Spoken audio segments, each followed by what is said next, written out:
Call is now being recorded. ठीक है बच्चों, आज इसको करते, आज अपना नहीं फोर्थ नहीं है, थर्ड लेक्चर है ना केमिकल इक्विलिब्रियम पे।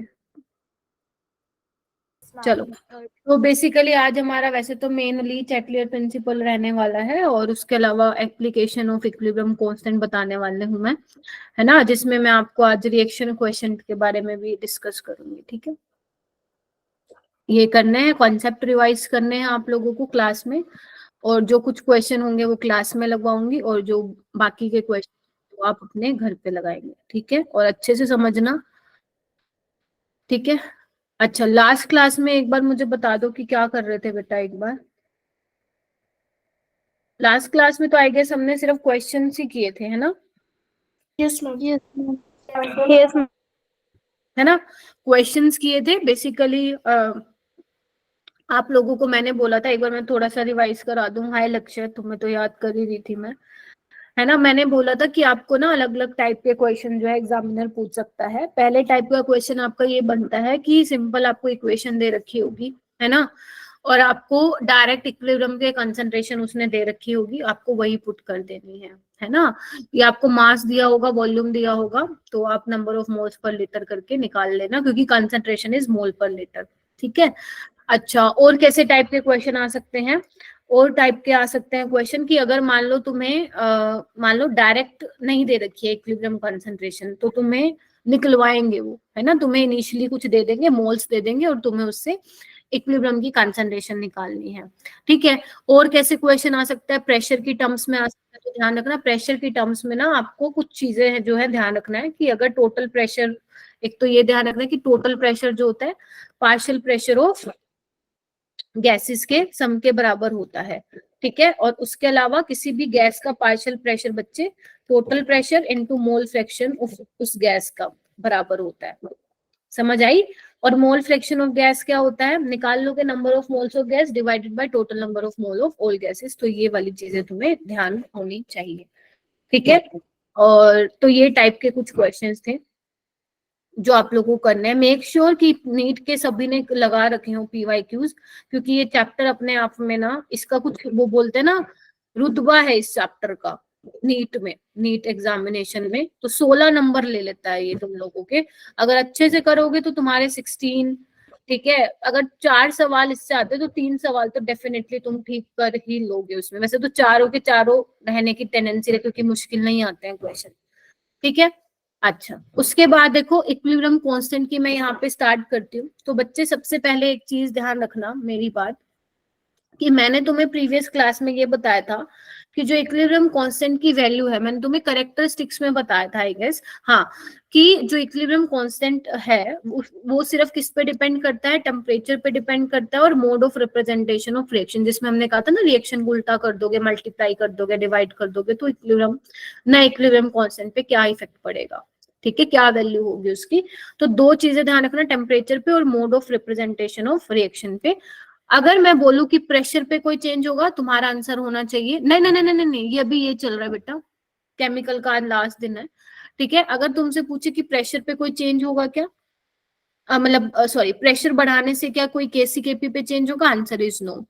रिएक्टेंट की कंसंट्रेशन बढ़ाने से, प्रोडक्ट की कंसंट्रेशन में कोई चेंज करने से KC या Kp पे कोई चेंज होगा क्या? Answer is no. कैटलिस्ट डालने से क्या इक्विलिब्रियम कांस्टेंट पे चेंज होगा? Answer is no. तो ध्यान रखना, इक्विलिब्रियम कांस्टेंट किस पे डिपेंड करता है? टेम्परेचर पे डिपेंड करता है, और आपका mode of representation of reaction पे। अब मैं mode of representation of reaction आपको ऑलरेडी, आवाज आ रही है ना मेरी? हाँ, प्रीवियस क्लास में मैं ऑलरेडी बता चुकी थी।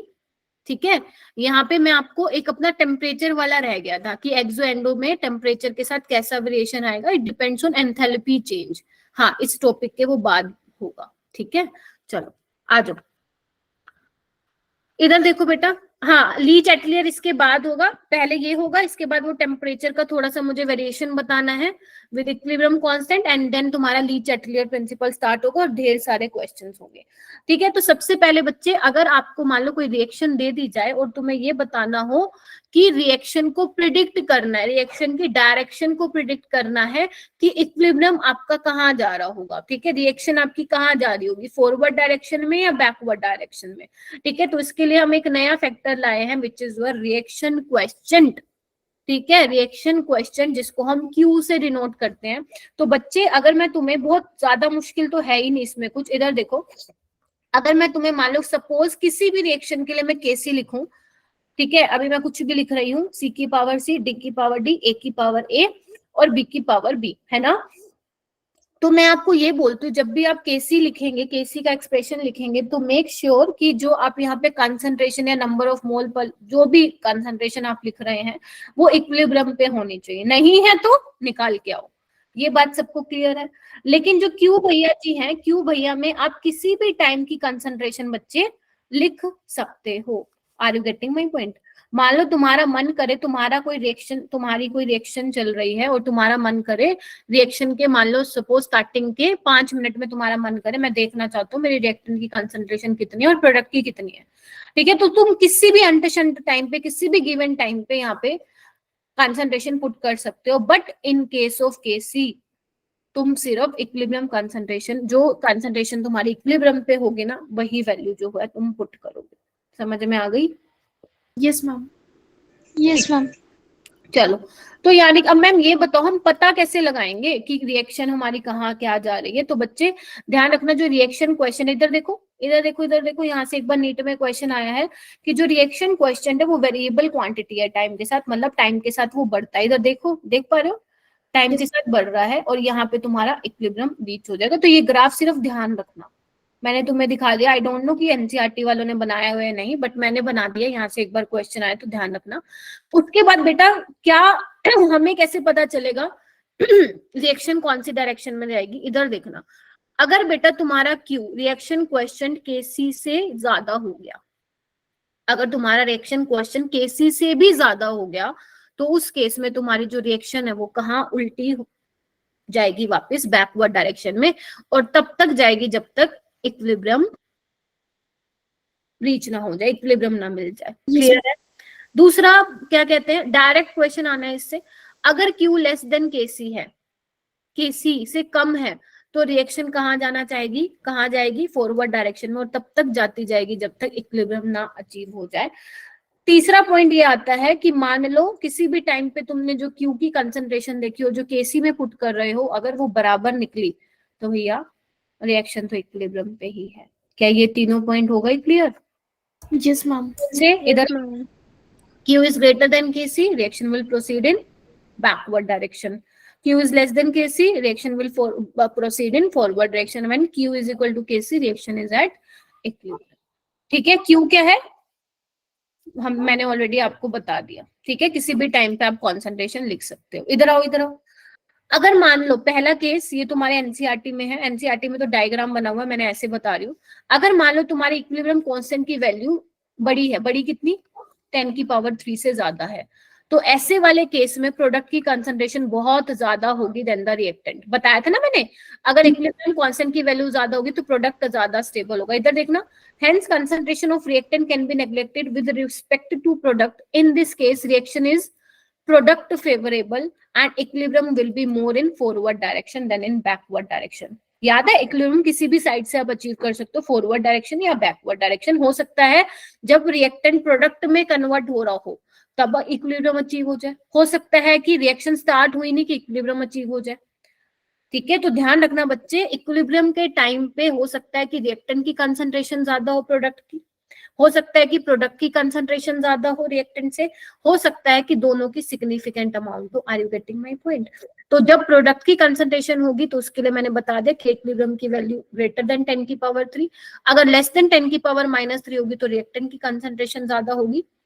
ठीक है, reaction is reactant favourable, reaction is hardly proceed, मतलब रिएक्टेंट जैसे ही बनने लगेगा प्रोडक्ट में आपका वही इक्विलिब्रियम क्या हो जाएगा?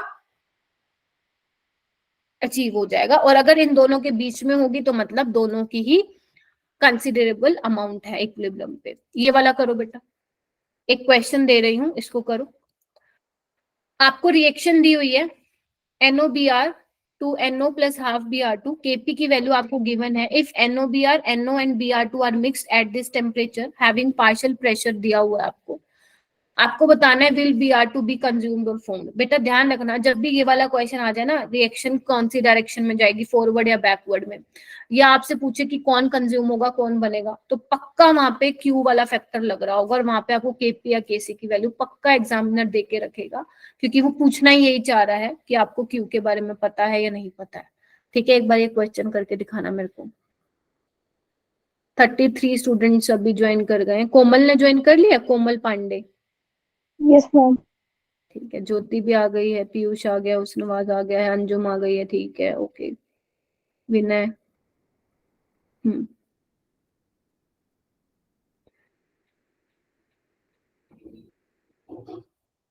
सृष्टि का हो गया है क्या? Yes ma'am.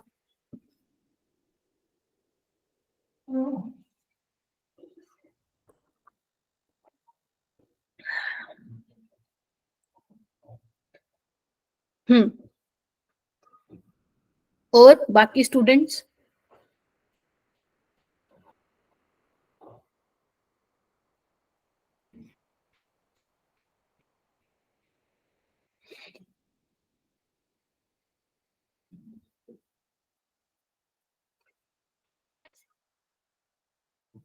बस बताओ भाई क्या होगा, मुश्किल तो है ही नहीं बेटा, करो।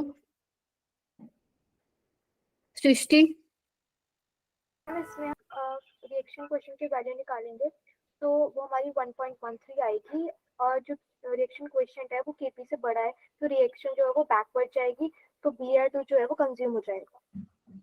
वेरी गुड, बहुत ही बढ़िया, ऐसी निकाला है ना। Yes ma'am. तो बेटा देखो इधर देखो, जिसको क्वेश्चन ही नहीं समझ में आया, देखो रिएक्शन क्वेश्चन के टाइम पे ना, जब आप रिएक्शन क्वेश्चन निकालते हो तो आप किसी भी टाइम की कंसंट्रेशन वहां पे पुट कर सकते हैं।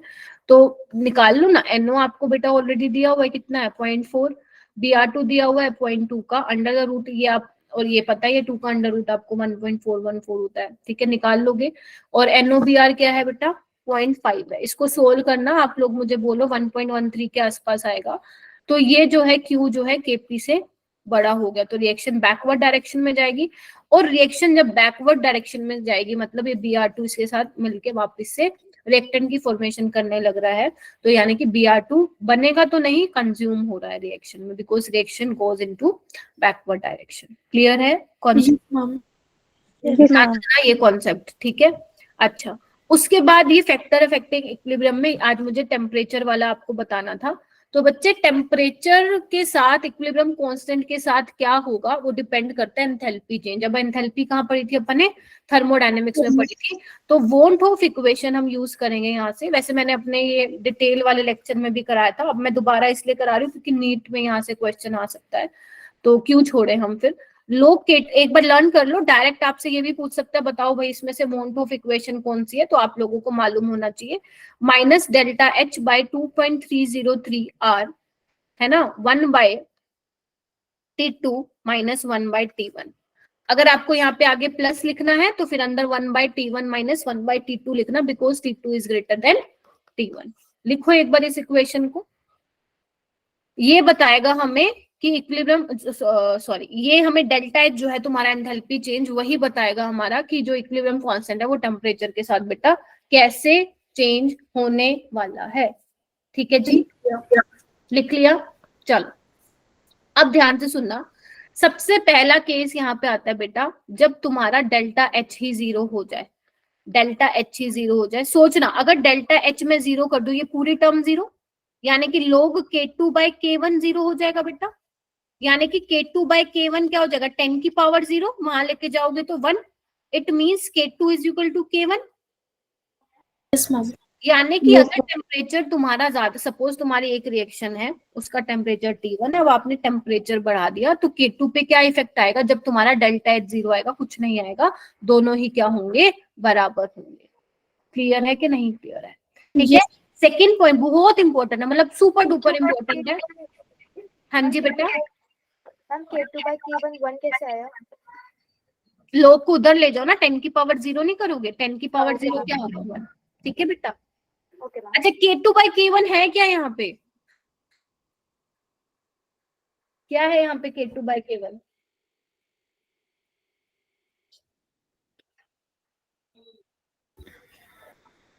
बताओ।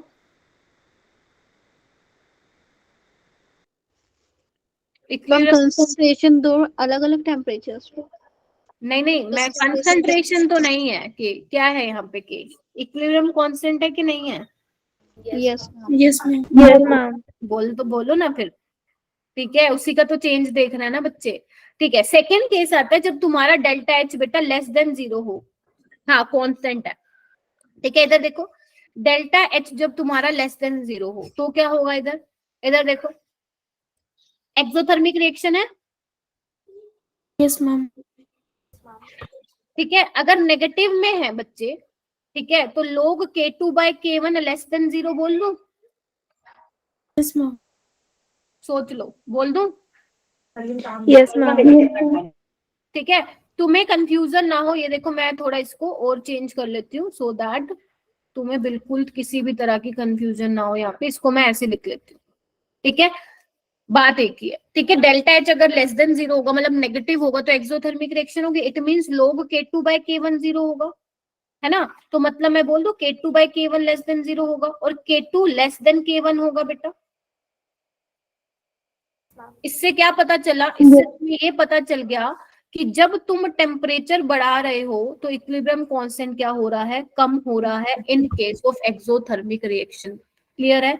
तो अपने दिमाग से ये फितूर निकाल दो कि टेम्परेचर बढ़ेगा तो इक्विलिब्रियम कांस्टेंट भी बढ़ेगा। डिपेंड करता है, बट रिएक्शन कौन सी है, डेल्टा एच क्या है, उस पर डिपेंड करेगा। क्लियर है? अरे तो ली चैटलियर आ गया। आगे चलो, थर्ड पॉइंट देखो, मैं यहीं पे लिख दे रही हूँ। एक काम करती हूँ, इसको इरेज कर दे। तो लिखो तुम थर्ड पॉइंट, जब डेल्टा एच ग्रेटर देन 0 होगा मतलब पॉजिटिव होगा, एंडोथर्मिक रिएक्शन होगी। बच्चे ध्यान से सुनना। ठीक है, ये अपने पास था K1 is equal to K2।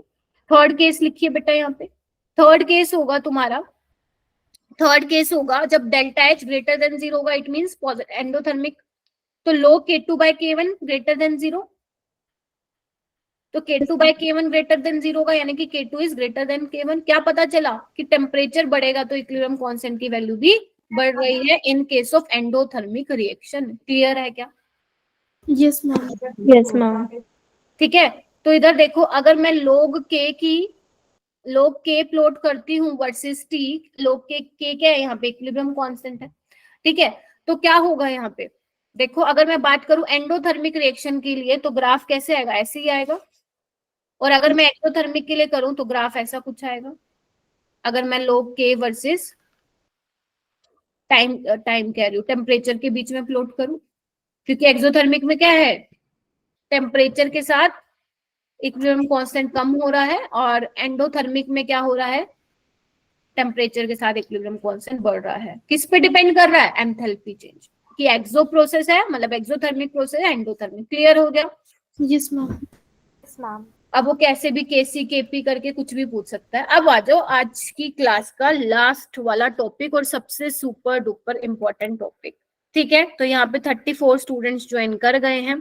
अब ध्यान से सुनना, जब मैंने तुम्हें सबसे पहले अभी 2 दिन पहले ही ली थी, इसी वीक में मैंने तुम्हें ये बोला था कि इक्विलिब्रियम की जब तुम्हारी स्टेट आ जाए, राइट, जब तुम्हें इक्विलिब्रियम का स्टेट इक्विलिब्रियम अचीव हो जाए, उस टाइम पे कंसंट्रेशन, प्रेशर, टेम्परेचर, है ना, क्या बोलते हैं, कंसंट्रेशन, प्रेशर, आपका डेंसिटी, कलर, ये चेंज नहीं होगा।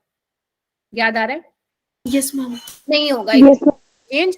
लेकिन अगर तुमने चेंज कर दिया, कंसंट्रेशन चेंज कर रहे हो तुम, टेम्परेचर चेंज कर रहे हो, या प्रेशर चेंज कर रहे हो, वॉल्यूम चेंज कर रहे हो, तो इक्विलिब्रियम डिस्टर्ब होगा। ठीक है, और इक्विलिब्रियम अगर डिस्टर्ब हो गया तो क्या हो जाएगा? ठीक है, तो तुम जिस डायरेक्शन में चेंज कर रहे हो इक्विलिब्रियम, फिर उस डायरेक्शन में शिफ्ट होगा जहां पे वो तुम्हारे किए गए चेंज को क्या कर दे? नलीफाई कर दे। ठीक है, अगर तुम लेट्स से एक रिएक्शन ले लेते हैं, चलो आओ। जैसे मान लो मेरे पास एक सिंपल रिएक्शन है बच्चों, A+B2C+D, है ना, इक्विलिब्रियम में है। अब ध्यान रखना, ली चैटलियर प्रिंसिपल कब लगाओगे? जब तुम्हें इक्विलिब्रियम की स्टेट अचीव हो जाए। ये इक्विलिब्रियम पे अभी रिएक्शन, ठीक है, rate of forward is equal to rate of backward. लेकिन तुम्हारा मन किया, क्योंकि तुम हो शैतान, तुम्हारा मन किया कि मैं तो मैम कंसंट्रेशन ऑफ ए बढ़ाऊंगी, मैं तो ऊपर से थोड़ा ए और डाल दूंगी। अब इक्विलिब्रियम हो गया गुस्सा। क्यों हो गया? क्योंकि equilibrium state is the most stable state, yes ma'am. है ना। Equilibrium state is the most stable state. तो तुम तो उसको बिगाड़ दे रहे हो, उसकी स्टेबिलिटी को बिगाड़ दे रहे हो। तो अब क्या करेगा, तुम्हारे किए गए चेंज को नलीफाई करने के लिए, खत्म करने के लिए वो उस डायरेक्शन में शिफ्ट होगा जहां पे कंसंट्रेशन ऑफ ए क्या हो रही हो, डिक्रीज हो रही हो। यानी कि equilibrium shift in the direction of forward reaction, क्योंकि तुम कंसंट्रेशन ए बढ़ाओगे, तुमने कर दिया इक्विलिब्रियम को डिस्टर्ब। इधर आओ, मान लो ये एकदम ऐसे था शांत इक्विलिब्रियम, ठीक है। अब तुमने कंसंट्रेशन ए को बढ़ा दिया, तो जो झुकाव है ए की तरफ जाएगा, ऐसे देखना एक बार, ऐसे। Yes, ma'am. अब इक्विलिब्रियम को दोबारा स्टैब्लिश करना है, तो वो कहाँ जाएगा फिर भैया, प्रोडक्ट साइड जाएगा, ताकि जो ये बैलेंस तुमने जो खराब किया, जो बिगाड़ दिया उसको, वो वापस से वो इक्विलिब्रियम पे आ जाए। समझ आई मेरी बात के नहीं आई? ठीक है, तो यही है, कुछ नहीं है ली चैटलियर प्रिंसिपल। तुम्हारे स्कूल में क्या होता है, ली चैटलियर प्रिंसिपल का वो आ जाता है, बताओ भाई क्या कहता है। तो ये डिट्टो की डिट्टो लाइनें चिपका के आ जाना, ठीक है। और देसी भाषा को याद रखना जो मैंने बताई है, इस ये लिख के आओगे तुम्हें नंबर मिल जाएंगे। If a system in equilibrium is subjected to a change of concentration, pressure or temperature, the equilibrium shift in the direction that tends to undo the effect of the change. आगे चलूं? Yes, ma'am. चलो आगे चलते हैं। चलो एक बार मैं देख लूं कुछ आप लोगों का रह ना गया हो इक्विलिब्रियम पे, हम क्योंकि ऑलमोस्ट। चलिए नेक्स्ट हम आते हैं यहाँ पे, देखो एक बार, effect of concentration of reactant, sorry effect of change of concentration. क्या देख रहे हो आप, आपके पास क्या है, एक रिएक्शन लिखी हुई है मैंने, ठीक है। अब रिएक्शन में देखो क्या कर रही हूँ, देखो पहला पॉइंट क्या कहता है, हाँ पहला पॉइंट कहता है कि अगर तुम बेटा Fe+3 की कंसंट्रेशन बढ़ा दे रहे हो, Fe3+ की कंसंट्रेशन बढ़ा दे रहे हो, तो इक्विलिब्रियम कहाँ शिफ्ट होगा, equilibrium will shift in forward direction. बस यही क्वेश्चन आते हैं बेटा, यही क्वेश्चन आते हैं। अभी तुम्हें मैं 6 से 7 क्वेश्चन कराऊंगी इसके, यही आते हैं क्वेश्चन, और सबसे इजी, सबसे इंपॉर्टेंट, ठीक है। सेकंड, और कैसे बेटा आपको, आप प्रोडक्ट और कैसे बना सकते हो, और कैसे प्रोडक्ट की तरफ इक्विलिब्रियम शिफ्ट करा सकते हो। अगर तुम मान low concentration of HCN thiocyanide की कंसंट्रेशन बढ़ा देते हो, तब भी तुम्हारा इक्विलिब्रियम कहाँ शिफ्ट होगा बच्चों, फॉरवर्ड डायरेक्शन में शिफ्ट होगा। तुमसे एग्जामिनर ये पूछ सकता है कि फेवरेबल कंडीशन बता दो। जब भी तुम्हें फेवरेबल कंडीशन बोले तो समझ जाना वो क्या बनाने के लिए बोल रहा है, प्रोडक्ट बनाने के लिए बोल रहा है। मतलब वो चाहता है कि प्रोडक्ट की कंसंट्रेशन क्या हो, ज्यादा हो, तुम्हारा इक्विलिब्रियम ज्यादा किस तरफ हो, फॉरवर्ड डायरेक्शन में। अगर मान लो, अगर तुमने ये है जो ये याद आ रहा है, कहाँ पढ़ा था अपन ने, याद आ रहा है वो, अभी तो तुमको याद आ गया होगा, qualitative and quantitative analysis. Gautam बेटा इतने आगे मत बढ़ बेटा, अभी नहीं, एक्सोएंट टेम्परेचर की बात नहीं करी मैंने बेटा, अभी मैं सिर्फ कंसंट्रेशन की बता रही हूँ। जहां पे टेम्परेचर आएगा तो वहां पे भी यही खेल होगा कि टेम्परेचर को बढ़ा रहे हो या कम कर रहे हो, ठीक है। चलो क्या बोल रही थी मैं, हाँ ये अपन ने वहां पढ़ा था क्वालिटेटिव क्वांटिटेटिव एनालिसिस में, याद करो, थोड़ा सा बता देती हूँ। जब तुम्हारे रिएक्शन मिक्सचर में सैंपल में सल्फर भी और नाइट्रोजन भी हो तो तुम्हें खूनी लाल कलर मिलता है, और सिर्फ नाइट्रोजन हो तो वो डीप ब्लू का प्रशियन ब्लू कलर, ठीक है। चलो छोड़ो, वो तो बात की बात थी। अच्छा अगर बेटा तुम इसको रिमूव कर दो, ठीक है, अगर तुम इसको रिमूव कर दो तो ये कहाँ जाएगा बताओ, बैकवर्ड। फॉरवर्ड। तो ये वहां जाएगा जहां पे ये ज्यादा बन रहा होगा, फॉरवर्ड में नहीं जाएगा। सोचो ना, अगर तुम इसको गायब करते जा रहे हो तो अच्छा। कहाँ शिफ्ट करेगा, जहां पे ज्यादा बन रहा है, यस मैम। ठीक है। तो अगर मैं बोलूं कि तुम इसकी कंसंट्रेशन बढ़ा रहे हो, तो क्या कहाँ जाएगा आपका, बैकवर्ड। बैकवर्ड। बैकवर्ड में जाएगा बच्चे, बैकवर्ड। अरे रुक जाओ ब्लडी मैरी, बैकवर्ड डायरेक्शन, सोना है ना रात को, आ जाओ इधर, ठीक है। तो ये चीज ध्यान रखना, कंसंट्रेशन का बहुत सिंपल है। अगर तुम्हें बोले, ध्यान से सुन लेना, कंपाइल करते जाना इसको, अगर तुम्हें बोले कि इस पर्टिकुलर रिएक्शन की फेवरेबल कंडीशन बता दो, तो रिमूव कर दूंगी मैं, तुम जो बोल रहे हो ना, तो बताओ कि क्या होगा। तो ध्यान रखना, अगर रिएक्टेंट की किसी भी कंसंट्रेशन, दोनों में से या 3 कितनी भी दे रखी है, अगर तुम कंसंट्रेशन ऑफ रिएक्टेंट बढ़ा रहे हो तो भी तुम प्रोडक्ट की तरफ, प्रोडक्ट फेवरेबल होगा। अगर तुम मान लो ये रिमूव भी कर रहे हो तो भी तुम्हारा इक्विलिब्रियम शिफ्ट होगा फॉरवर्ड डायरेक्शन में. This is simple for concentration of reactant. अब बात आती है मेरे बच्चों effect of change in pressure. अब मैं तुम्हें पहले बताऊंगी जो मैं क्लास में बताती हूँ अपनी लैंग्वेज में, क्वेश्चन कैसे करके आना है, 4 नंबर कैसे लेने हैं पेपर में, फिर उसके बाद मैं इसका कॉन्सेप्ट भी दोबारा समझाऊंगी क्योंकि मुझे पता है आप लोग रट लेते हो, कॉन्सेप्ट नहीं याद रखते हो. ठीक है, चलो ये एक हैबर प्रोसेस है. ठीक है, तो बच्चे सबसे पहले अभी ये इक्विलिब्रियम की स्टेट में है, राइट. लेकिन अगर तुम मान लो प्रेशर इंक्रीज कर देते हो मेरे बच्चों, प्रेशर इंक्रीज करने पे इक्विलिब्रियम जो शिफ्ट होगा वो कौन सी डायरेक्शन में होगा, जहां पे नंबर ऑफ मोल्स क्या हो रहे हो बेटा, डिक्रीज हो रहे हो. अब यहाँ पे 4 है, यहाँ पे 2 है, यानी कि इक्विलिब्रियम शिफ्ट होगा तुम्हारा फॉरवर्ड डायरेक्शन में. तो अगर तुमसे पूछ ले कि इस रिएक्शन के लिए फेवरेबल कंडीशन बताओ तो तुम कहोगे हाई प्रेशर पे अमोनिया की फॉर्मेशन फेवरेबल होगी. यस बेटा. मैम सॉलिड के केस में भी हम नंबर ऑफ मोल्स लेंगे या सिर्फ गैसेस के केस में गैस, लेंगे? सॉलिड के केस में प्रेशर का कोई इफेक्ट नहीं है. ठीक है, इधर देखो, अगर तुम प्रेशर डिक्रीज कर दे रहे हो तो उल्टा हो जाएगा. तो इक्विलिब्रियम शिफ्ट होगा, equilibrium shift in the direction of lesser number of या more number of moles. More number of moles. रुक जाओ तुम लोग, रुक जाओ लक्ष्य बेटा. ठीक है, तो अगर मैंने प्रेशर डिक्रीज किया तो इक्विलिब्रियम कहाँ शिफ्ट हो जाएगा बच्चों, कहाँ पे है नंबर ऑफ मोल्स कम. अच्छा मैंने उल्टा लिख दिया क्या, एक मिनट रुको. प्रेशर अगर बढ़ाओगे तो जहां पे वहां शिफ्ट होगा जहां पे नंबर ऑफ मोल्स कम है.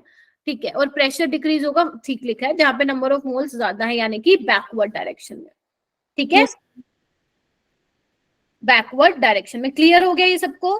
कुछ नहीं करना है, कुछ भी. पहली बात तो गैसेस मोल को देखना है. प्रेशर बढ़ा रहे हो, सिर्फ इक्विलिब्रियम को वहां पहुंचा देना जहां पे नंबर ऑफ मोल्स तुम्हारे कम हो रहे हैं, एंड वाइस वर्सा. लेकिन रीजन क्या है इसके पीछे, रीजन सुनना ध्यान से. PV is equal to nRT पढ़ा है, भूल मत जाना. P is directly proportional to n by V. एक बात बताओ मेरे बच्चों, थोड़ा सा देखो, स्टेट्स ऑफ मैटर यूज कर रही हूँ, अब मैंने पढ़ाया है तो याद होगा.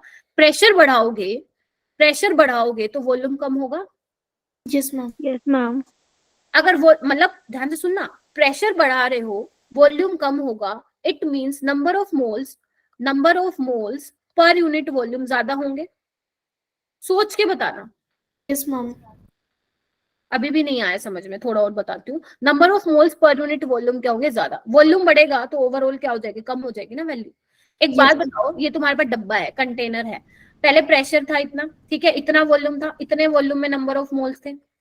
ठीक है, अब तुमने प्रेशर क्या कर दिया, कम कर दिया, तो number of moles will remain same. अगर अब तुम्हारे दिमाग में ये आ रहा है नंबर ऑफ मोल्स चेंज हो जाएंगे, तो नहीं, नंबर ऑफ मोल तो सेम ही रहेंगे, बट वो अब तुम्हें क्या होगा, कम वॉल्यूम में दिखेंगे तो ज्यादा दिखेंगे. ठीक है, तो number of moles per unit volume क्या हो जाएगा, बढ़ जाएगा. तो अगर number of moles per unit volume बढ़ गया तो इक्विलिब्रियम वहां शिफ्ट होगा जहां पे number of moles per unit volume क्या हो रहे होंगे, कम हो रहे होंगे. दिस इज द रीजन कि when the pressure is increases, equilibrium shift in the direction the number of moles is more than the where the number of more the number of moles, वहीं पे equilibrium क्या होगा, shift होगा. Clear है? आपने 20 और 4 लोगों का एग्जांपल भी दिया था. हाँ ठीक है, सफोकेशन वाला एग्जांपल दिया था. ठीक है, तो ये आपका ये रहेगा. मेरे को लास्ट टाइम समझ नहीं आया था पर इस बार आ गया. अच्छा ऐसा क्या, ठीक है. Yes ma'am. चलो एक बार इसको नजर मार लो, ये देखो यहाँ पे लिखा हुआ, मैंने एक बार सच्ची जल्दी से पढ़ो एंड कंफर्म करो बेटा.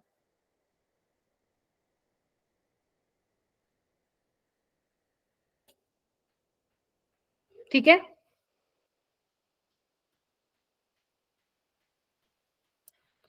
ये क्या हो गया, ठीक है, ओके, यहाँ पे आओ. अब देखो ये एक बार ट्राई करना खुद. Let us now consider the equilibrium in the following reaction. अब मैं तुम्हें बताऊंगी, जब तुम प्रेशर इंक्रीज करोगे तो तुम मुझे बताओ बेटा इक्विलिब्रियम कहाँ शिफ्ट होगा जब तुम प्रेशर इंक्रीज करोगे. Backward ma'am less number. Backward में. Why backward? क्योंकि वहां जाएगा इक्विलिब्रियम जहां पे नंबर ऑफ मोल्स क्या होंगे, कम होंगे. यहाँ पे 1 मोल है, इसको कंसीडर नहीं करोगे, और यहाँ पे 2 मोल है, तो इक्विलिब्रियम शिफ्ट होगा डायरेक्ट लिख रही हूँ शॉर्टकट में, बैकवर्ड डायरेक्शन में. ठीक है जी, यस मैम. बैकवर्ड डायरेक्शन में. अच्छा एक और बताना मुझे, H2I2 2HI। अब बताओ मैं यहाँ पे प्रेशर को इंक्रीज करूंगी तो इक्विलिब्रियम कहाँ शिफ्ट करूं मैं? No effect. Ma'am no no effect. Equilibrium. चाहे आप प्रेशर को इंक्रीज करो या डिक्रीज करो, नो इफेक्ट ऑन इक्विलिब्रियम। क्यों? क्योंकि नंबर ऑफ मोल्स क्या है? सेम है दोनों जगह। क्लियर है? तो ये ध्यान रखना, नो इफेक्ट ऑन इक्विलिब्रियम। चलिए आगे चलते हैं बेटा। ये वही है जो मैंने लिखा है, ठीक है, पढ़ लेना इसको, कुछ नहीं है, ये वही थ्योरी वाला पार्ट है जो मैंने तुम्हें बताया है, ठीक है। ये भी देखो एक बार करके बच्चे। Consider some reaction which do not involve any change in number of moles of gaseous species। ये देखो ये वही स्पीसीज है, सब में डेल्टा Ng 0 है। अगर तुम नोटिस कर पा रहे हो तो ऐसे वाले केसेस में प्रेशर का कोई इफेक्ट नहीं पड़ेगा इक्विलिब्रियम पे। समझ आई कि नहीं आई? Yes ma'am. Yes ma'am. Confirm कर दो 34 स्टूडेंट्स बेटा। चलो अब यहाँ पे होते हैं बहुत बच्चे कंफ्यूज एक्सो और एंडो में। इसको भी हम थोड़ा सा, एक तो वैसे करेंगे कि तुम्हें पेपर में 4 नंबर मिल जाए, क्योंकि हो सकता है ना 12th में जाते जाते तुम भूल जाओ, है ना, बट भूलना नहीं है, मैं इसको समझाती हूँ होगा कैसे, ठीक है। और एक हम समझ के करते हैं, ठीक है। तो बेसिकली ये कोई रिएक्शन लिखी हुई है, ये तुम्हारी जो इधर देख रहे हैं एक बार, इसको मैं थोड़ा सा ऐसे लिख देती हूँ। अब देखो ये तुम्हारा हेबर प्रोसेस है बच्चे, अगर तुम नोटिस कर पा रहे हो, इस केस में ना तुम्हारे डेल्टा जी ऑलरेडी तुम्हें दिया जाएगा, बताया जाएगा। ये अब आएगा गौतम जो तुम पूछ रहे थे ना बेटा, एक्सो एंडो पे कैसे डिपेंड करेगी, ठीक है। हाँ तो क्या बोलूं, तुम्हें मेंशन किया जाएगा कि तुम्हारा एंथैल्पी क्या है, मतलब तुम्हारी रिएक्शन क्या है, एक्सो है या एंडो है। जैसे मेरे को दिख रहा है कि मेरी यहाँ पे जो रिएक्शन है बेटा वो कैसी है, एक्सोथर्मिक है, यानी कि जो मेरी इधर आओ, फॉरवर्ड रिएक्शन है वो क्या है बेटा, एक्सोथर्मिक है, ठीक है। तो ऑटोमेटिकली जो मेरी बैकवर्ड रिएक्शन होगी मतलब वो क्या होगी, एंडोथर्मिक। Endothermic. ठीक है। चलो अब मैं यहाँ पे ना बच्चे 2 केस डिस्कस करूंगी, प्लीज थोड़ा ध्यान से सुनना। जब मैं टेम्परेचर को बढ़ाऊंगी और जब मैं टेम्परेचर को कम करूंगी, पहले सुन लो फिर मैं ट्रिक से भी बता दूं। ट्रिक तो क्या ही, सो दैट वो याद रहे। अब मेरी बात ध्यान से सुनना। सपोज कोई रिएक्शन है, ठीक है, वो एक्सोथर्मिक रिएक्शन है, ऑलरेडी उस रिएक्शन में क्या हो रही है, हीट रिलीज हो रही है। Are you getting my point? Heat वो रिलीज कर रहा है क्योंकि वो हाईली एक्सोथर्मिक रिएक्शन है, वो पहले ही हीट रिलीज कर रहा है, तुम नीचे से उसको और आग जला के मतलब और हीट प्रोवाइड कर रहे हो, क्या वो लेना चाहेगा? क्या वो कहेगा? ध्यान से सुनना, वो कहेगा भाई मैं ऑलरेडी इतना गर्म हूं, मेरे को और हीट चाहिए ही नहीं, तू क्यों टेम्परेचर बढ़ा रहा है मेरा। तो वो अपने इक्विलिब्रियम को बैलेंस करने के लिए जो तुमने उसका डिस्टर्ब कर दिया है, जो तुमने उसके रंग में भंग डाल दिया है, तो वो पहले ऑलरेडी गर्म है, तुम टेम्परेचर बढ़ा रहे हो, वो कहेगा अरे भाई मैं पहले ही गर्म हूं, तो मेरा टेम्परेचर क्यों बढ़ा रहा है। तो वो उस डायरेक्शन में जाएगा जहां पे उसको थोड़ी सी ठंडक मिल रही हो। कहाँ जाएगा? बैकवर्ड डायरेक्शन में शिफ्ट मारेगा वो, ठीक है, सो दैट उसका इक्विलिब्रियम क्या रहे, वो मेंटेन कर सके। गेटिंग माई पॉइंट और नॉट? Yes ma'am. यानी कि इससे मैंने तुम्हारे लिए ना एक कंक्लूजन निकाल दिया, जब भी तुम टेम्परेचर बढ़ाओगे तो equilibrium will shift in backward direction. नहीं, equilibrium will shift in the formation of, क्या लिखना था मेरे को, equilibrium shift in the endothermic, रुको, बैकवर्ड तो जाएगा इस रिएक्शन के लिए, लेकिन यहाँ पे ऐसे लिखो, ये तुम्हारा हर क्वेश्चन के लिए बता रही हूँ, इक्विलिब्रियम शिफ्ट होगा कहाँ, एंडोथर्मिक रिएक्शन, ठीक है। कहाँ पे इस रिएक्शन के लिए एंडोथर्मिक कहाँ है, बैकवर्ड, तो कहाँ जाएगी, बैकवर्ड में जाएगी। Are you getting my point? जब भी तुम टेम्परेचर बढ़ाओगे इक्विलिब्रियम शिफ्ट करेगा जहां पे तुम्हारी एंडोथर्मिक रिएक्शन हो रही है। समझा भी दिया और बता भी दिया। अगर मान लो तुम टेम्परेचर क्या कर रहे हो, कम कर रहे हो, अब ध्यान से सुनना, अभी तक वो क्या था, एकदम मस्त बैठा था, equilibrium is the most stable state, तो इक्विलिब्रियम में वो बैठा था। तुम क्या कर रहे हो, उसके रंग में भंग डाल रहे हो, उसका टेम्परेचर कम दे रहे हो, कम कर दे रहे हो, वो हीट रिलीज कर रहा है, तुम उसका टेम्परेचर कम जा रहे हो। फ्रिज में रख दो, मान लो suppose for an example, fridge में रख दो, क्या कर दिया तुमने, उसको कूल कर दिया, वो कहेगा भाई तू मेरे को ठंड कर दी, भाई तूने मेरे को ठंडा कर दिया, तो वो ठंडा कर दिया, तो अब क्या करेगा वो, किस डायरेक्शन में जाएगा, जहाँ पे वो हीट रिलीज करेगा, बताओ। Yes ma'am. वो कौन सी Yes, डायरेक्शन ma'am. में जाएगा, एक्सोथर्मिक।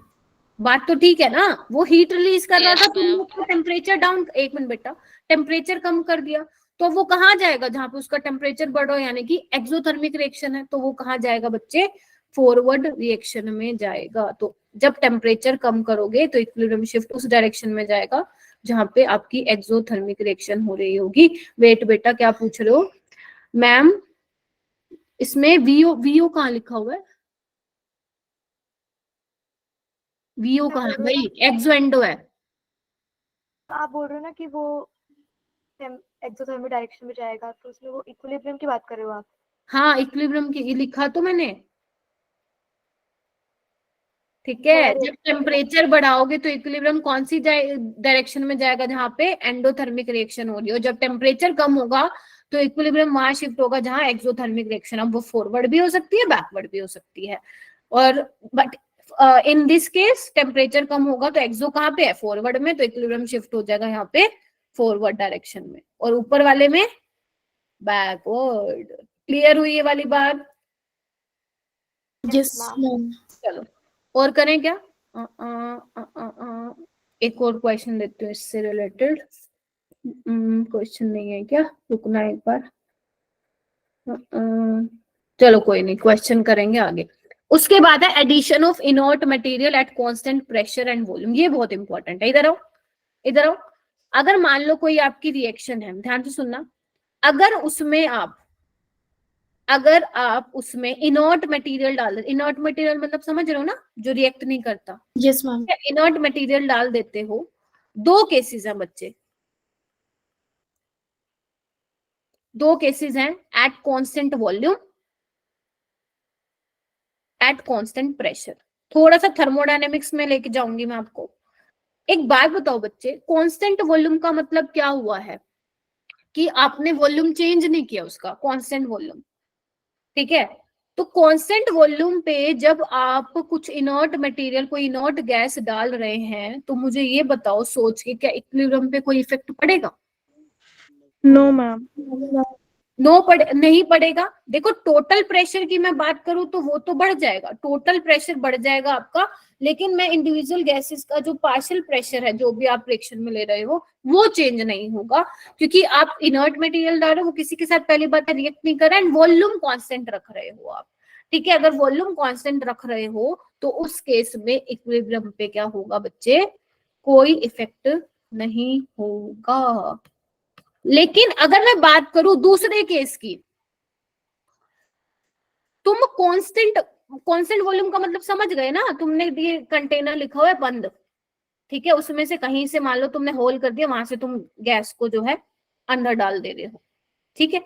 अच्छा, अगर मैं बात करूं बच्चे कांस्टेंट प्रेशर की, तो कांस्टेंट प्रेशर का मतलब क्या है, तुम ओपन कंटेनर में रिएक्शन करा रहे हो, अगर तुमने थर्मोडायनेमिक्स पढ़ी है तो बताओ। Yes, ma'am.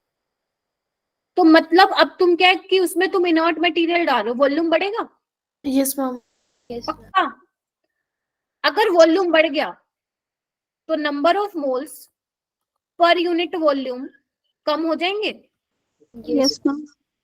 तो इक्विलिब्रियम कहाँ शिफ्ट होगा, जहां पे number of moles per unit volume ज्यादा हो रहे होंगे। यानी कि बेटा अगर वो तुम्हें लिख के देगा कि कांस्टेंट प्रेशर पे डाल रहे हो, कांस्टेंट वॉल्यूम पे डाल, कांस्टेंट वॉल्यूम पे डालो, उसमें तो कोई पंगा ही नहीं होता, डायरेक्ट लिख देना, no effect. But constant pressure पे ध्यान रखना, इक्विलिब्रियम कहाँ शिफ्ट होगा, जहां पे नंबर ऑफ मोल्स क्या हो रहे हैं, ज्यादा हो रहे हैं। इक्विलिब्रियम कहाँ शिफ्ट होगा, जहां पे नंबर ऑफ मोल्स क्या हो रहे हैं, इंक्रीज हो रहे हैं। समझ में आई ये वाली बात? Yes, दोबारा ma'am. समझाऊं क्या? क्योंकि कांस्टेंट प्रेशर पे आप क्या कर रहे हो, इनर्ट मटेरियल डाल रहे हो, तो भैया उसका वॉल्यूम तो बढ़ेगा, और अगर वॉल्यूम बढ़ गया तो number of moles per unit volume कम हो जाएंगे, तो इक्विलिब्रियम अपने आप को कहाँ शिफ्ट करेगा, जहां पे number of moles per unit volume increase हो रहे हैं। और कांस्टेंट वॉल्यूम पे नो चेंज, क्योंकि आपने वॉल्यूम को कांस्टेंट रख दिया है, और वॉल्यूम को कांस्टेंट रख दिया, टोटल प्रेशर तो बढ़ेगा नो डाउट, लेकिन पार्शियल प्रेशर जो होगा नहीं, वो चेंज नहीं होगा। ये मैंने ऑलरेडी वैसे डिस्कस कर दिया है। क्वेश्चन पे आऊं अभी मैं, Yes, ma'am. चेक कर लूं कुछ रह ना गया हो। यस, 1 2 3 4 5 5 क्वेश्चन है, इसको जल्दी करो, आज मुझे लग रहा है लेक्चर जल्दी ओवर हो जाएगा। ये वाला करो बच्चे, और जिसका भी होता जाए वो हैंड रेज कर ले बेटा।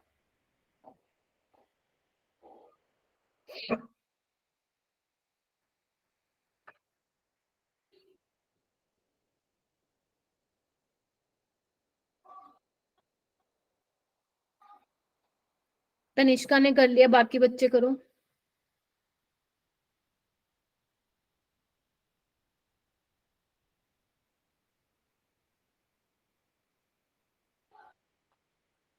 गौतम ने भी कर लिया है।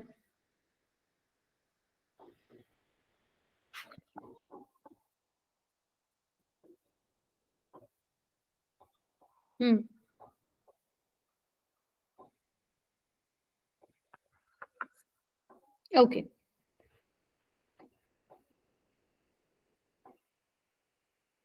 अनम आप बताओ।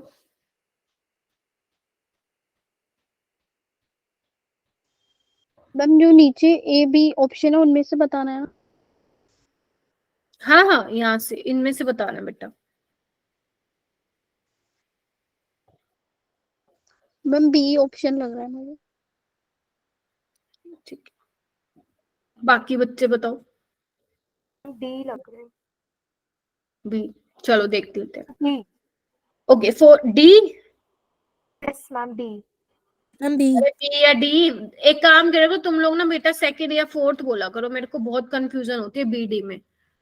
ठीक है, अच्छा। For each of the following reaction first second the direction in which the equilibrium shift is, जब टेम्परेचर डिक्रीज करोगे। अब ये देखना, पहले तो ये चेक करो कि रिएक्शन कौन सी है।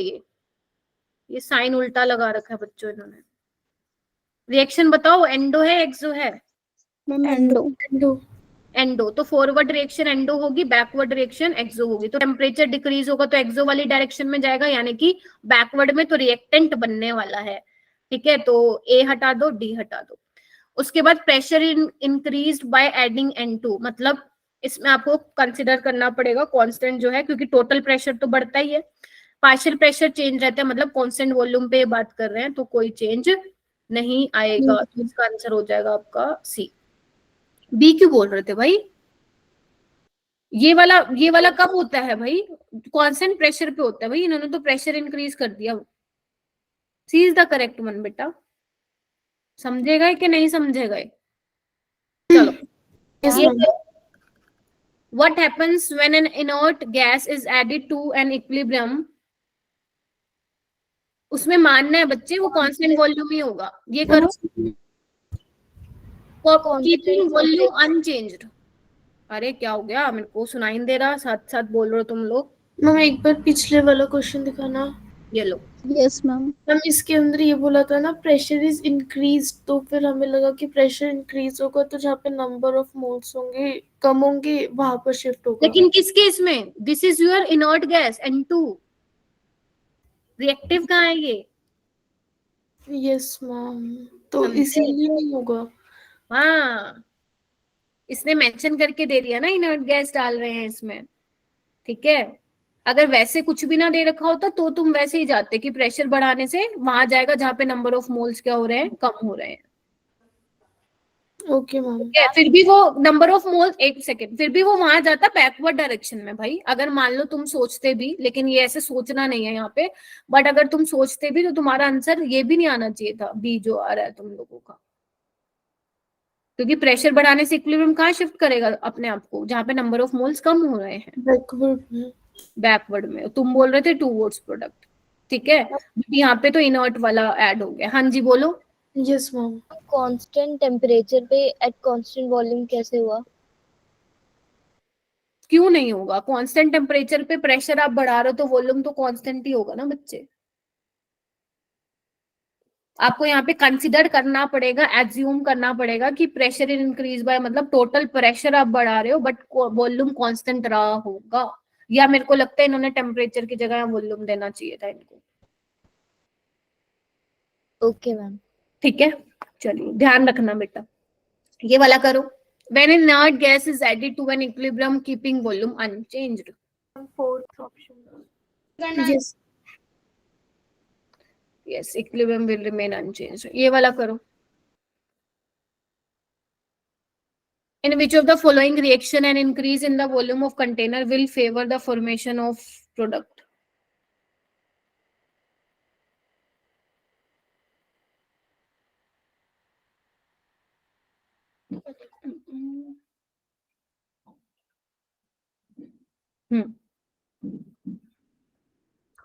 क्या पूछा है इसने वैसे? Increase in the volume of the container will favour the formation of. बताओ भाई, वॉल्यूम को बढ़ाने से आपको बताना है कौन फेवर करेगा फॉर्मेशन ऑफ, कौन सी रिएक्शन फेवर करेगी, बताओ।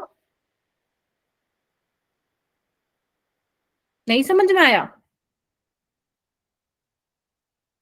सी, अरे भाई वॉल्यूम बढ़ने से प्रेशर कम हो जाएगा ना, यस मैम, प्रेशर कम हो जाएगा तो कहाँ जाएगा? जहाँ पे नंबर ऑफ मोल्स ज्यादा ज्यादा होंगे। हो गए। अब नंबर ऑफ मोल्स ज्यादा कहाँ है, नजर मार लो तुम लोग। मैम बी ऑप्शन में। हाँ बी ऑप्शन में हो जाए, क्योंकि यहाँ तो 9 है पर ए में भी तो है। लिक्विड दे रखा है। अच्छा सॉरी, हाँ लिक्विड दे रखा है, तो yes B option is correct. ठीक है, क्योंकि यहाँ तो कोई चेंज नहीं आ रहा, यहाँ पे तो बैकवर्ड में पहुंचेगा, सिर्फ यही फॉरवर्ड में जाएगा, क्योंकि लिक्विड का तो कंसिडर नहीं करोगे। यहाँ 9 मोल है एंड यहाँ पे 4 मोल है। ठीक है, हो जाएगा ये question. Yes ma'am. Yes ma'am. ये वाला क्वेश्चन करो। The following reaction occur in blast furnace where iron, इसकी स्टेटमेंट पे मत जाना क्योंकि ये तुम्हारे 12th ग्रेड वाला चैप्टर है मेटलर्जी। सिर्फ ये पूछो जो उसने पूछ रखा है।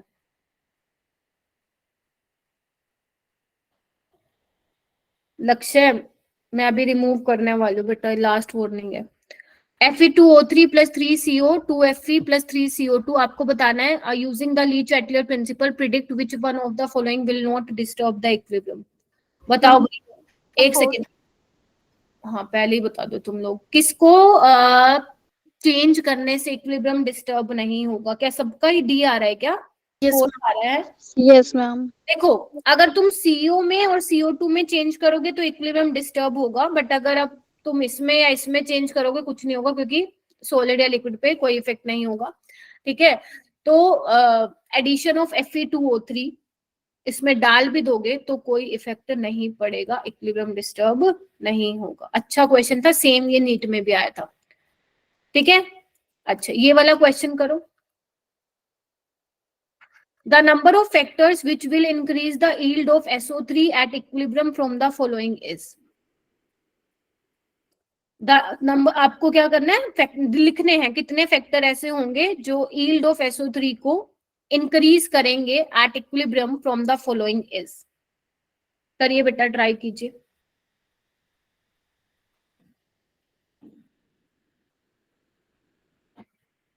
वेरी गुड वेरी गुड, क्योंकि आप ट्राई करोगे, बताओ। ACD। ACOD। देखो देखो, मुझे सबसे इजी क्या लग रहा है कि इक्विलिब्रियम, इसकी कंसंट्रेशन बढ़ानी है ना, मतलब इसको फेवर करना है, प्रोडक्ट की कंसंट्रेशन ज्यादा, तो SO2 को बढ़ा दो और O2 को बढ़ा दो, तो COD तो सही है। एडिशन ऑफ कैटलिस्ट कोई इफेक्ट नहीं पड़ेगा। प्रेशर बढ़ाने से वहां जाएगा जहां पे नंबर ऑफ मोल्स कम होंगे और कम कहाँ हो रहे हैं, प्रोडक्ट की साइड, तो फिर बी भी ठीक होगा ये तो। Yes ma'am. ए में क्या बोल रहा है, टेम्परेचर इंक्रीज होगा तो कहाँ जाएगा, एंडोथर्मिक वाली डायरेक्शन में। अब एंडोथर्मिक कहाँ है, बैकवर्ड है ना, तो ए तो नहीं होगा बच्चे, समझे, क्योंकि डेल्टा एच आपको नेगेटिव दिया हुआ है ना, it means forward direction is exo and backward direction in endo, and आप टेम्परेचर बढ़ाते हो तो एंडोथर्मिक वाली साइड में जाएगी, और एंडोथर्मिक वाली साइड इस रिएक्शन में बैकवर्ड वाली है, तो ए नहीं होगा, बी सी डी इसका करेक्ट आंसर होगा, तो यहाँ पे आप 3 लिखेंगे। Okay ma'am. क्लियर है? मैम अच्छा हाँ, मैम इसमें कैसे पता चलेगा कौन सी साइड एंडो है और कौन सी एक्सो? अरे भाई लिखा हुआ है उसने, ये देखो ना, लिखा हुआ उसने, डेल्टा एच नेगेटिव है, मतलब क्या है इसका, फॉरवर्ड एक्सो है और बैकवर्ड एंडो है। मैम ठीक है बच्चे, अगर उसने पॉजिटिव लिखा होता तो फॉरवर्ड एंडो है और बैकवर्ड एक्सो है। अच्छा मेरे को एक चीज और करके दिखाना, मुझे ब्लैंक पेज चाहिए, ये मिल गया अपने को। अगर मैं बात करूं बेटा, H2O सॉलिड से लिक्विड में चेंज हो रहा है ना, melting of ice, yes ma'am. तो तुम्हें मेरे को वो फेवरेबल कंडीशन बतानी है जिसमें मुझे पानी मिले ज्यादा, मतलब लिक्विड मिले, वो फेवरेबल कंडीशन। या सिंपल में अगर लिख दूं फेवरेबल कंडीशन बताओ, तो तुम मुझे समझ जाना इसका मतलब क्या हुआ। मैम पूछ रही है कि हमारी रिएक्शन फॉरवर्ड डायरेक्शन में जानी चाहिए, हमारा इक्विलिब्रियम फॉरवर्ड डायरेक्शन में shift. Ma'am pressure increase. Ma'am pressure decrease करेंगे तो प्रेशर डिक्रीज करोगे, मैम इसमें तो सॉलिड और लिक्विड है, तो इफेक्ट तो शायद नहीं होना चाहिए। नहीं होगा ना, क्यों नहीं होगा, फिजिकल इक्विलिब्रियम है बेटा ये। अभी तक जितने भी मैंने क्वेश्चन कराए वो केमिकल इक्विलिब्रियम के थे। एक बात बताओ, इधर आना। हाँ, तुम पहले अपना बताओ, तुम्हारे विचार क्या हैं, फिर मैं अपना बताती हूँ। प्रेशर इंक्रीज होगा इंक्रीज होगा, और टेम्परेचर टेम्परेचर इंक्रीज। डिक्रीज होगा चलो शायद। मतलब कोई कोई एक तो ऑप्शन होगा ही होगा। मैं सारे हटा दे रही हूँ, इधर आओ, इधर आओ। पहले तो मुझे ये बताओ, ये रिएक्शन कैसे होगी, कि एंडो है या फॉरवर्ड डायरेक्शन में एंडो है या एक्सो है, पहले तो तुम ये बताओ मुझे। मैम एक्सो होगी ना शायद। होगी। एक्सो होगी, क्यों? मैम एंडो होगी। जब तुम सॉलिड को लिक्विड में चेंज कर रहे हो तो हीट तो एब्जॉर्ब होगी ना, डेल्टा एच पॉजिटिव होगा, एंडो होगी ना फॉरवर्ड में। तो हाँ यस मैम। मैम वो अपने आप चेंज नहीं हो सकता। अपने आप कैसे चेंज होगा, तुम सॉलिड से लिक्विड में जा रहे हो ना। ये तो है रिवर्सिबल, तो आप बैकवर्ड डायरेक्शन में तो आ ही रहे हो, तो सॉलिड से आपका लिक्विड में जा रहे हो तो वो डेल्टा एच तो पॉजिटिव होगा ना उस केस में। और डेल्टा एच पॉजिटिव होगा तो फॉरवर्ड एंडो होगी, तो बैकवर्ड एक्सो होगी। लिक्विड से सॉलिड में जाओगे तो एक्सो होगी, सिंपल। सॉलिड से लिक्विड में जाओगे तो एंडो होगी। तो अब अगर आपको फेवरेबल, एक सेकेंड, फेवरेबल कंडीशन बताने तो टेम्परेचर क्या करना पड़ेगा, बढ़ाना पड़ेगा। Yes ma'am. किस किसने बोला था टेम्परेचर इंक्रीज, वैसे लक्ष्य ने बोला था और ज्योति ने बोला था, और बताओ और किसने बोला था? नहीं क्या मैंने। तुमने यही कॉन्सेप्ट लगाया था, तुक्का मारा? प्रेशर का बता दो। अरे फिजिकल अरे भाई रुक जाओ, टेम्परेचर को तो बता दो मेरे को। क्या तुमने ये कॉन्सेप्ट लगाया था, तुक्का लगाया था, टेम्परेचर बढ़ने से रिएक्शन फॉरवर्ड उसमें जाएगी? बताओ। मैम यही लगाया था, और मैम फिजिकल मैंने एंडोथर्मिक वाला लगाया था। ठीक है, इधर देखो, प्रेशर का क्या करूंगी मैं। एक बात बताओ, वॉल्यूम किस साइड ज्यादा है, H2 लिक्विड में ज्यादा है वॉल्यूम या सॉलिड में? बताओ भाई। लिक्विड। आइस का वॉल्यूम ज्यादा होगा या पानी का? वाटर का। वो लिक सॉलिड का। ये तभी मैंने एक क्वेश्चन दिया तुम लोगों को। ठीक है, तो तुम्हें यहाँ पे क्या करना पड़ेगा, प्रेशर बढ़ाना पड़ेगा, क्योंकि प्रेशर बढ़ाओगे तो कहाँ जाएगा, जहाँ पे वॉल्यूम कम हो रहा होगा। और वॉल्यूम कहाँ कम हो रहा है तुम्हारा, फॉरवर्ड डायरेक्शन में। मैम इसमें सॉलिड का ज्यादा क्यों होगा? आइस का ज्यादा होता है बच्चे वॉल्यूम, क्यों? क्योंकि जो आइस का होता है वो केज लाइक स्ट्रक्चर होता है बच्चे। मैम कौन सा? केज लाइक स्ट्रक्चर आइस का। तो मैम अगर उतना ही वॉल्यूम हम लिक्विड में कन्वर्ट कर रहे हैं तो फिर सेम ही नहीं, होना चाहिए। सुनो सुनो, ये कॉन्सेप्ट आता है तुम्हारा केमिकल बॉन्डिंग में, मैंने बताया भी था आप लोगों को। अरे इधर, अरे भाई हाइड्रोजन बॉन्डिंग में बताया था। रुक जाओ। देखो, मैंने आप लोगों को बताया था, केमिकल बॉन्डिंग में बताया था, जो आइस का स्ट्रक्चर होता है वो केज लाइक स्ट्रक्चर होता है। ठीक है, उसमें वैकेंट स्पेसेस होते हैं, तो उसका वॉल्यूम जो होता है वो ज्यादा होता है, समझे? और Yes. वॉल्यूम कम होता है तभी तो क्या करती है, आपकी जो आइस होती है वो वाटर पे फ्लोट करती है ना, क्योंकि उसका density is equal to mass by volume. तो वॉल्यूम ज्यादा तो डेंसिटी कम, डेंसिटी कम तभी आइस पानी में क्या करती है, फ्लोट करती है। ठीक है, तो जब आप आइस को मेल्ट करोगे तो, क्योंकि आइस के जो आइस का केज लाइक स्ट्रक्चर होता है वो किस वजह से होता है, हाइड्रोजन बॉन्डिंग से होता है। याद करो, एक वाटर का मॉलिक्यूल 4 हाइड्रोजन बॉन्ड बनाता है, तो इस तरीके से पूरा केज लाइक स्ट्रक्चर बनता है। और जैसे आप उसको मेल्ट करोगे तो होगा क्या, होगा क्या उस केस में, उस केस में आपका जो हाइड्रोजन बॉन्डिंग है वो ब्रेक होने लगेंगी, आपका जो स्ट्रक्चर है वो कोलैप्स होने लगेगा, वॉल्यूम क्या हो जाएगा, कम हो जाएगा, डेंसिटी बढ़ जाएगी। इसलिए हम बोलते हैं density of water is maximum at 4 degree Celsius. अब पल्ले पड़ा? यस मैम वो तो 4 डिग्री सेल्सियस तक रहता है ना सिर्फ। हाँ, समझ में आई क्यों हुआ ये आपका फिजिकल इक्विलिब्रियम का था, मेरे माइंड में आया, मैंने बता दिया आप लोगों को, ध्यान रखना। इसके लिए फेवरेबल कंडीशन क्या होगी, टेम्परेचर बढ़ाओगे तो एंडो वाली डायरेक्शन में जाएगा, मतलब फॉरवर्ड में जाएगा। और प्रेशर भी आपको क्या करना पड़ेगा, बढ़ाना पड़ेगा यहाँ पे, जहाँ पे वॉल्यूम आपका कम हो रहा होगा, और वॉल्यूम आपका फॉरवर्ड डायरेक्शन में कम हो रहा है। ठीक है, यस मैम। ध्यान रखना। ओके, हो गया ये सारा? ठीक है, अब आपको ना ये कुछ क्वेश्चंस हैं बेटा, ये आपको करने हैं। इधर देखो एक बार, ये वाला जो क्वेश्चन है ये अपने, अब आप ये नहीं बोलोगे मैम आपने तो ये कराया नहीं, ये थर्मो में मैंने ऑलरेडी करा चुकी हूँ आप लोगों को, जब मैंने चैप्टर पढ़ाया था, तो डोंट टेल मी कि मैम ये नहीं करवाया। ठीक है, इसको करना है आपको। और ये कुछ क्वेश्चंस दिए हैं, कर लेना इसको, ठीक है? ठीक है, यस ठीक है। अब मेरी बात सुनो ध्यान से, लास्ट क्वेश्चन के कौन से थे? ये देखो, ये रहा, ये भी था, ये देखो आया हुआ है 2015 में, ठीक है? चलो, बच्चे हुए, तुम लोगों ने नहीं किए क्या घर पे वो? मैम एक क्वेश्चन था तो मैंने उसे ना 4 बार सॉल्व करा, मेरा ऑप्शन ए भी आ गया, सी भी आ गया, पर करेक्ट ऑप्शन बी था, बी ऑप्शन नहीं आया। जो मैंने करवाए थे क्लास में? मैम नहीं, जो आपने उसमें होमवर्क में दिए थे उसमें से। अच्छा, वो मुझे प्लीज भेज देना। Okay ma'am. एक मिनट रुको, जो मैंने लास्ट क्लास में तुम लोगों को जो कुछ क्वेश्चन मेरे रह गए थे, मैंने कहा था मैंने ये कर लेना, ये वही सेम है जो मैंने आप लोगों को स्टार्टिंग में करवाए, तो उसी पे बेस्ड थे ये। आप लोग मुझे भेज दिया करो, है ना? ओके भेज दो क्वेश्चन, ठीक है? एक बार फटाफट से कंपाइल कर लेते हैं बेटा, क्या क्या आप लोगों को ध्यान रखना है। एक तो रिएक्शन क्वेश्चन ध्यान रखना है, प्लीज भेज देना मेरे को, क्योंकि थोड़ी सी भी डाउट नहीं रहना चाहिए। रिएक्शन क्वेश्चन का ध्यान रखना है आप लोगों को। Yes ma'am. क्या बताया इसमें?